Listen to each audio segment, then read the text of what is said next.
Hi, I'm Peter. And I'm Ria. We wanted to talk to you about carpal tunnel, which is really common in pregnancy as well as throughout our life. Yeah.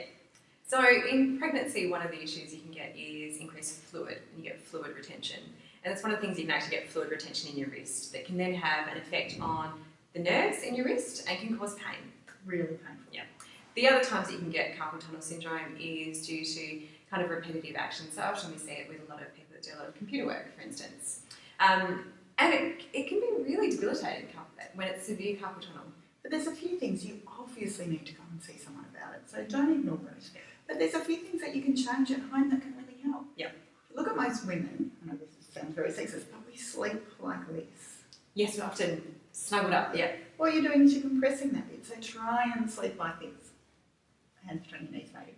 And what Peter just did then is, often what you'll find is you'll kind of curl your hands in, and that can actually make it worse. You would actually get the nerve pain will be worse. You want your hands to be stretched out. So there are a couple of little ways that you can try and keep your hands stretched out. First way, a brace. You can get them from your chemist. Yep. Really simple. Wear them especially when you sleep. Yes, when you sleep, absolutely. You don't know what your hands are doing when you sleep.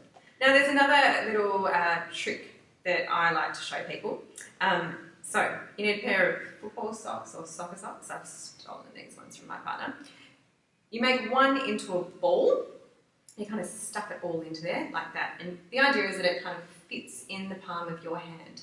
And so your hand will wrap around it.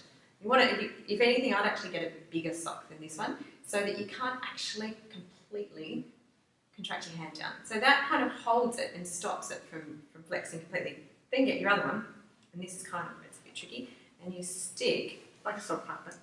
yeah, essentially like a sock puppet over the top. And that kind of holds it in place. And you can sleep like that. The other thing, ice cold water.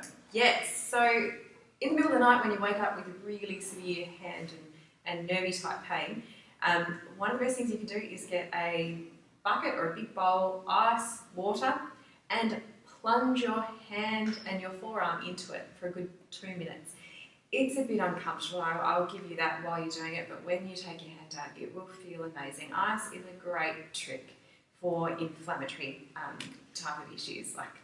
But as we said from the start, please go and see someone. These are just tricks to help you out. Yep, any concerns, see your help.